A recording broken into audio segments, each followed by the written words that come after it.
की जय। बोलो हनुमान जी की जय। निज पद नयन दिए मन, राम पद कमल लीन। परम दुखी भा पवन सुत, देखी जानकी दीन। श्री जानकी जी नेत्रों को अपने चरणों में लगाए हुए हैं और मन श्री राम जी के चरण कमलों में लीन है। जानकी जी को दीन देखकर पवन सुत हनुमान जी बहुत ही दुखी हुए।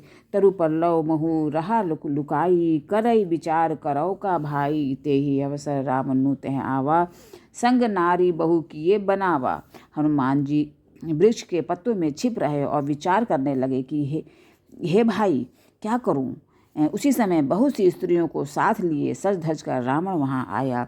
बहुविधि खल सीतहि समुझावा, साम दाम दान भेद भेद दिखावा। कह रावण सुनु सुमुखी सयानी, मंदोदरी आदि सब रानी। उस दुष्ट ने सीता जी को बहुत प्रकार से समझाया, साम दान भय और भेद दिखलाया।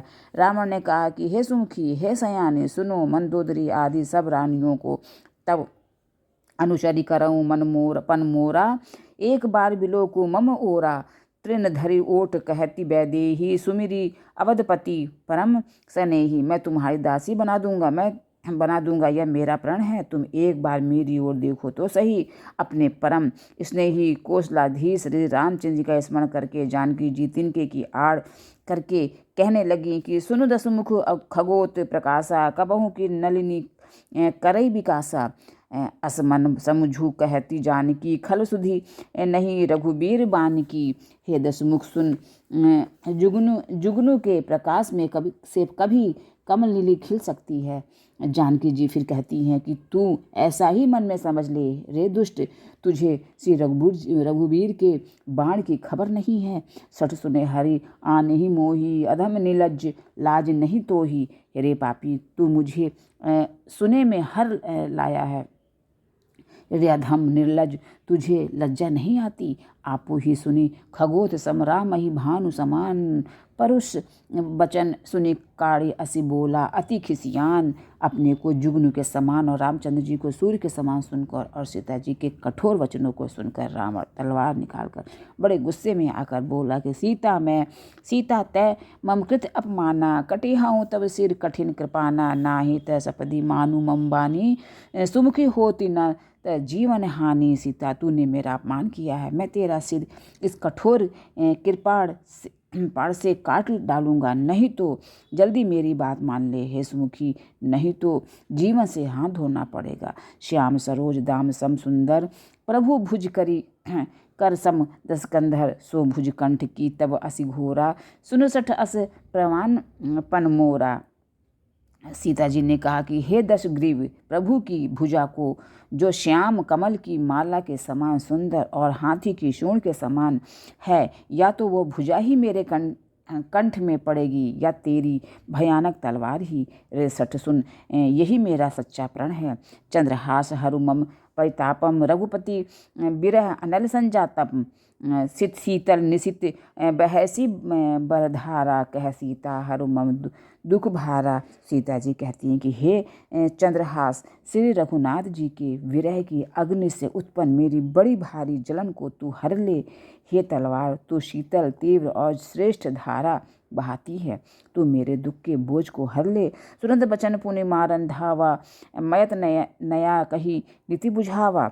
कहे सी सकल निशिचर रिहन बुलाई, सीतहि बहुविधि त्रासहु जाई। सीता जी के ये वचन सुनते ही वह मारने दौड़ा। तब मैं दानव की पुत्री मंदोदरी ने नीति कहकर उसे समझाया। तब रावण ने सब राक्षसियों को बुलाकर कहा कि जाकर सीता को बहुत प्रकार से भय दिखलाओ। मास दिवस महू कहाँ न माना, तो मैं मार भी काड़ी कृपाना। बोलो श्री रामचंद्र जी की जय। यदि महीने भर में यह कहाँ न माने तो मैं इसे तलवार निकाल कर मार डालूंगा। श्री बजरंगबली की जय। बोलो श्री रामचंद्र जी की जय। श्री रामचंद्र जी की जय। बोलो हनुमान जी की जय। मंदिर मंदिर प्रति कर शोधा, देखें जह तह अगणित जोधा। गए दसानन मंदिर माहे, अति विचित्र कहीं जात सो नाही। उन्होंने एक एक महल की खोज की, जहाँ तहाँ असंख्य योद्धा दिखे। फिर वे रावण के महल में गए। वह अत्यंत विचित्र था, जिसका वर्णन नहीं हो सकता। शयन किए देखा कपितेहि, मंदिर महु न दिखी बैदेही। भवन एक पुनि दीख सुहावा, हरि मंदिर तह भिन्न बनावा। हनुमान जी ने उसको शयन किए देखा, परंतु महल में जानकी जी नहीं दिखाई दी। फिर एक सुंदर महल दिखाई दिया, वहाँ उसमें भगवान का एक अलग मंदिर बना हुआ था। रामा युद्ध अंकित गृह शोभा, बरने न जाई। नव तुलसी का वृंद तह देखी हरस कपिराई। वह महल श्री राम जी के आयुध धनुष बाण के चिन्हों से अंकित था। उसकी शोभा वर्णन नहीं की जा सकती। वहाँ नवीन नवीन तुलसी के वृक्ष समूहों को देखकर कपिराज श्री हनुमान जी हर्षित हुए। लंका निश्चर निकर निवासा, यहाँ कहाँ सज्जन कर बासा। मन महु तरक करे कपि लागा, ते ही समय विभीषण जागा। लंका तो राक्षसों के समूह का निवास स्थान है, यहाँ सज्जन साधु पुरुष का निवास कहाँ। हनुमान जी मन में इस प्रकार तर्क करने लगे। उसी समय विभीषण जी जागे। राम राम तेहि सुमिरन कीन्हा, हृदय हरस कपि सज्जन चीन्हा। यही संकट हठी करियऊँ पहचानी, साधु ते होई न कारज हानि। उन्होंने राम नाम का स्मरण किया। हनुमान जी ने उन्हें सज्जन जाना और हृदय में हर्षित हुए। इनसे हट करके अपनी ओर से ही परिचय करूँगा, क्योंकि साधु से कार्य की हानि नहीं होती। विप्र रूप धरि बचन सुनाए, सुनत विभीषण उठित है आए। करि प्रणाम पूछी कुशलाई, विप्र कहूँ निज कथा बुझाई। ब्राह्मण का रूप धरकर हनुमान जी ने उन्हें वचन सुनाए। सुनते ही विभीषण जी उठकर वहां आए। प्रणाम करके कुशल पूछी। हे ब्राह्मण देव, अपनी कथा समझाकर कहिए कि तुम हरि दासन मह कोई, मोरे हृदय प्रीति अति होई। कि तुम रामुदीन अनुरागी, आए हूँ मोहि करन बड़ भागी। क्या आप हरि भक्तों में से कोई हैं? क्योंकि आपको देखकर मेरे हृदय में अत्यंत प्रेम उमड़ रहा है। अथवा क्या आप दीनों से प्रेम करने वाले स्वयं से राम जी ही हैं, जो मुझे बड़भागी बनाने आए हैं? तब हनुमंत कही सब राम कथा निज नाम, सुनत जुगल तन पुलक मन, मगन सुमिरी गुणग्राम। तब हनुमान जी ने श्री रामचंद्र जी की सारी कथा कहकर अपना नाम बताया। सुनते ही दोनों के शरीर पुलकित हो गए और श्री राम जी के गुण समूहों का स्मरण करके दोनों के मन मग्न हो गए। सुनहु पवन सुत रहनी हमारी, जिमि दस नन्ही महु जीव बिचारी। तात कबहू मोहि जानी अनाथा, करी है कृपा भानुकुल गाथा। भानुकुल नाथा। विभीषण जी ने कहा, हे पवन पुत्र, मेरी रहनी सुनो। मैं यहाँ वैसे ही रहता हूँ जैसे दांतों के बीच में बेचारी जीव। हे तात, मुझे अनाथ जानकर सूर्यकुल के नाथ श्री रामचंद्र जी क्या कभी मुझ पर कृपा करेंगे? तामस तनु कछु साधन नाही, प्रीति न पद सरोज मन माही। अब मोहि भा भरोस हनुमंता, बिनु हरि कृपा मिल ही नहीं संता।